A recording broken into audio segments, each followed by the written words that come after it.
Hello everybody, welcome to this month's edition of XMD's Tips and Tricks. I'm Rick Evans and I'll be your host for today.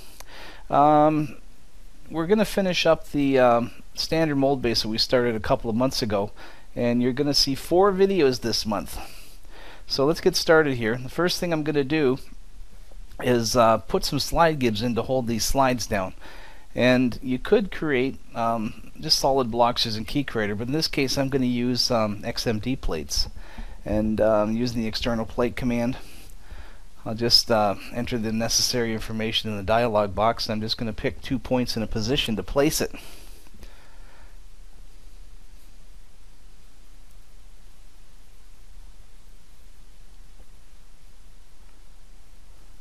So the gib is just going to sit at the edge of the lip there, and I put a construction line up here to allow myself to select the corner.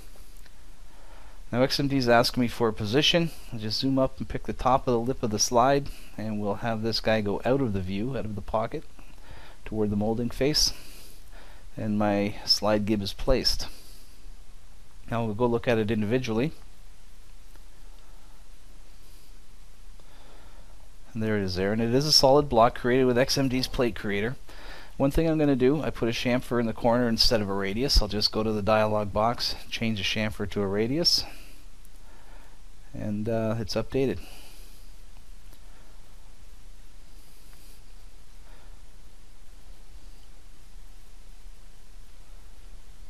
Okay, so now I'm just going to turn on the gib and the slide.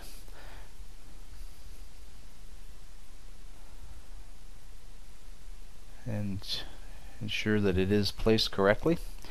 And I'm going to add some screws. I'll add some 5/16 screws. I'll pick the top face of the gib and the bottom face.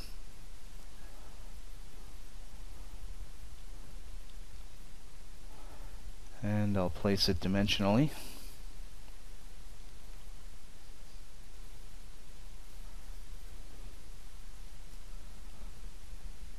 XMD is asking right there where the tapped hole is going to be, and I'm selecting the core.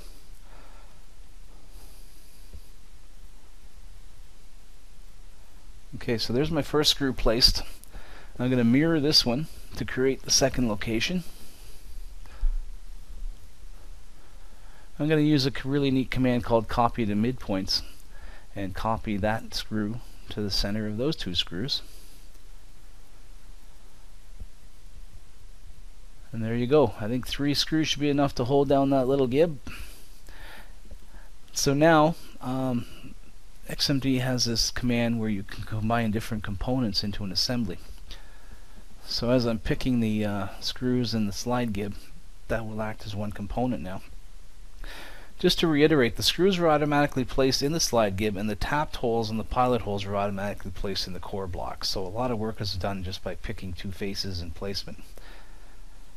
So quickly on to what's going on here. We're mirroring into 4 different quadrants. XMD is prompting me for the name of the new component, and in a second now you will see 4 slide gibs pop up on the screen, and there they are, complete with holes ready for manufacture. Core block is updated with all the necessary holes as well, and there's my second slide. And that's going to lead us into the next video after a couple cosmetic changes here.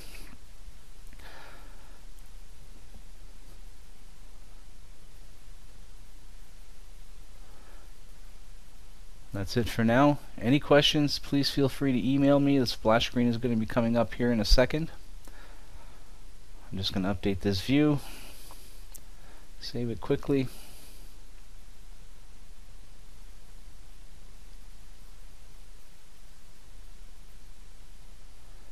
And there we have it. As I said, any questions, please feel free to email me at ricky@coreintsoft.com. Thanks for watching. We'll see you in the next video. Bye-bye.